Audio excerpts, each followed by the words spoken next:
Bonjour à tous, j'ai le plaisir de vous parler aujourd'hui de mes romans. Mon premier roman, Le Café des Délices, La Rencontre, est sorti en 2018 et a conquis pas loin de 10 000 lecteurs.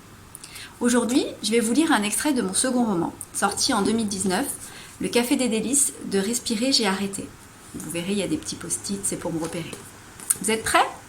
Allez, on y va. J'espère que ça vous plaira. Vous verrez dans mes livres, à chaque début de chapitre, j'ai mis une citation. Donc je vais vous lire la citation du début de ce chapitre. Toute souffrance a des droits sur le bonheur des autres. François Brunante. Printemps 1988. Il fait une chaleur insoutenable en ce matin du mois de mai. Impossible de lever les yeux au ciel et de fixer le soleil tellement sa lumière est aveuglante. À n'en pas douter, l'été sera torride. Heureusement, les magasins sont climatisés. Rester à l'extérieur plus de 5 minutes relève de l'impossible. Cela fait longtemps que les températures n'avaient pas été aussi élevées. Il fait au moins 40 degrés. Betty et sa fille Louise, 8 ans, arpentent les rues de la capitale parisienne dans cette fournaise. Elle avait promis à sa petite de l'emmener dans les magasins, sinon elle ne se serait jamais aventurée hors de son appartement aujourd'hui. Héloïse adore venir dans les centres commerciaux. Pour elle, cette balade est synonyme de plaisir et d'enchantement, tant il y a de merveilleuses choses à contempler. Betty se passe la main dans les cheveux afin de relever une mèche tombée sur son visage. Ils sont tellement mouillés qu'elle décide finalement de laisser sa mèche et s'essuie les mains sur sa jupe qui lui colle à la peau. Sur le chemin, elle contemple des enfants qui s'arrosent avec un tuyau en se disant qu'elle aimerait bien se trouver à leur place. Elles arrivent enfin au centre commercial. Héloïse sent l'excitation monter en elle. Elle se promène dans les allées évidemment bondées, compte tenu de la chaleur extérieure, à la recherche d'une robe et de chaussures pour Héloïse. Elles entrent dans un magasin. La fillette essaye différentes robes et plusieurs paires de sandales, des roses, des bleus et même des jaunes. Elle continue à circuler dans le magasin, mais l'enfant court entre les allées. « Hello, reviens ici, je ne te vois plus » crie Betty paniquée en cherchant Héloïse du regard. « Je suis là, maman » répond-elle en dévoilant sa tête derrière un rayon. Betty est exaspérée. Cette journée est vraiment trop fatigante avec cette chaleur. Elle n'est pas prête à passer son après-midi à courir après Héloïse. Elle la prend par le bras. « Reste près de moi, s'il te plaît. Il y a beaucoup de monde et je ne veux pas te chercher toutes les 2 minutes.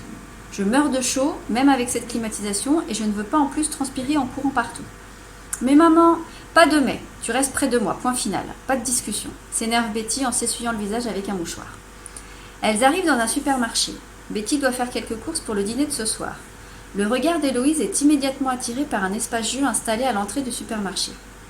Elle demande à sa mère si elle peut y jouer pendant qu'elle fait ses courses. Après une courte hésitation, Betty réalise qu'elle pourra faire ses petites emplettes plus tranquillement et rapidement sans sa fille. Elle se résigne à la laisser s'amuser. « Tu ne bouges pas d'ici, je reviens dans 5 minutes, d'accord ?» insiste Betty en bougeant son doigt devant les yeux d'Héloïse. « Oui, maman, promis » répond-elle en levant sa main droite. Betty n'a plus jamais revu Héloïse. Je vais vous lire un second extrait que j'aimerais partager avec vous. C'est la rencontre entre Lou et Jonathan, qui sont les 2 protagonistes de ce 2e tome. Alors, la citation. « Ce qu'on rencontre dans la vie est la destinée. La façon dont on la rencontre est l'effort personnel. » Satya Sai Baba. Cette affaire me trotte dans la tête. Je n'arrive pas à penser à autre chose. C'est Jonathan qui parle. Je me lève aux aurores, passe à la boulangerie pour acheter des croissants, puis au café d'en face pour prendre 2 cafés à emporter. Je fonce directement au commissariat pour essayer de rencontrer Lou Devanne, le lieutenant en charge de l'affaire sur laquelle j'aimerais tant travailler. Je n'ai encore jamais collaboré avec elle, mais Adrien la connaît bien et apparemment Cédric, l'un de mes anciens collègues de ABAC, travaille dans son équipe, ce qui pourrait se révéler un énorme avantage pour moi dans ma tentative d'approche. Adrien m'a expliqué que ce serait une formidable opportunité de travailler avec elle. C'est une excellente enquêtrice qui a résolu pas mal d'affaires et qui a excellente réputation au sein du commissariat.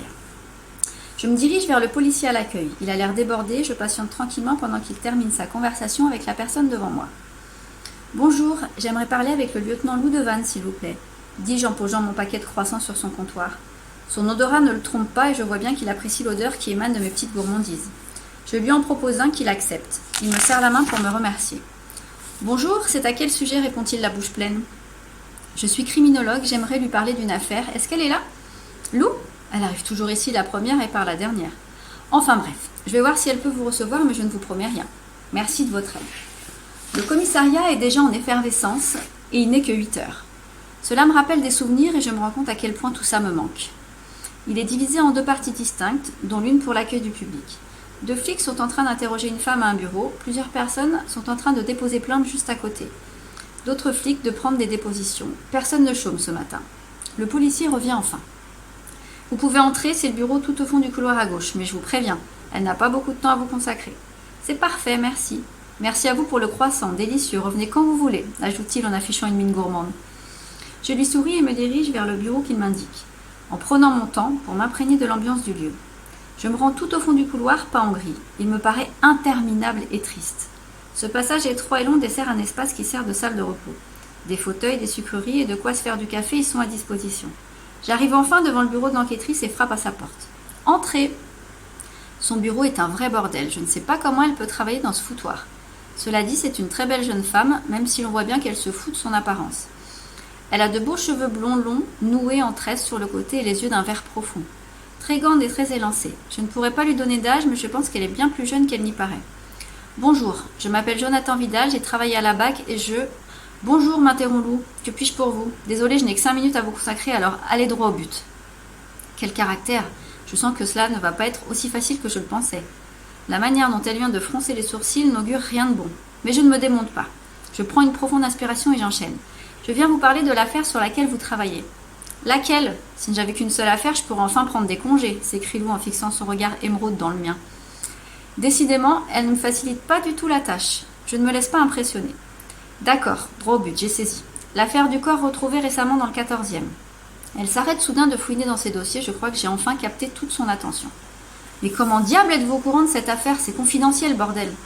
J'ai mes sources, mais je suis là pour vous provoquer mon aide. Je suis... Vous êtes quoi ? Médium ? Et vous allez résoudre mon affaire ? Je suis criminologue et je travaille régulièrement avec la police sur leurs enquêtes pour les aider à comprendre le comportement des tueurs. Bon, écoutez, Jonathan, dis-je exaspéré.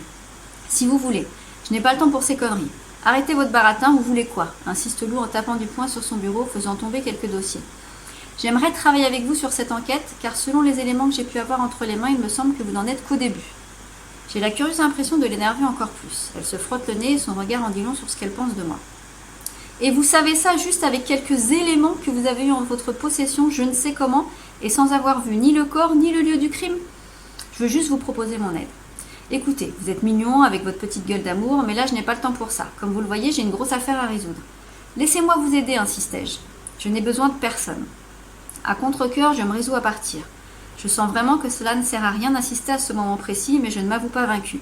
J'allais refermer la porte derrière moi. Jean comment déjà ? Jonathan Vidal, m'exclamai-je.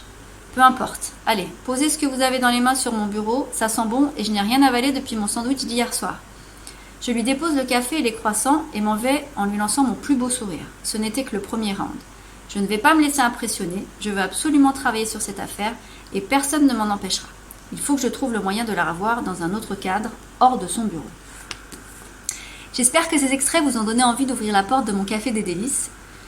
Je suis présente sur les réseaux sociaux, Facebook, Instagram, Twitter, sous le nom de Ma Nouvelle Plume. N'hésitez pas à venir me faire un petit coucou, ça me ferait très plaisir. Je vous souhaite une très belle journée, au plaisir de vous croiser sur la toile. À bientôt, bye bye.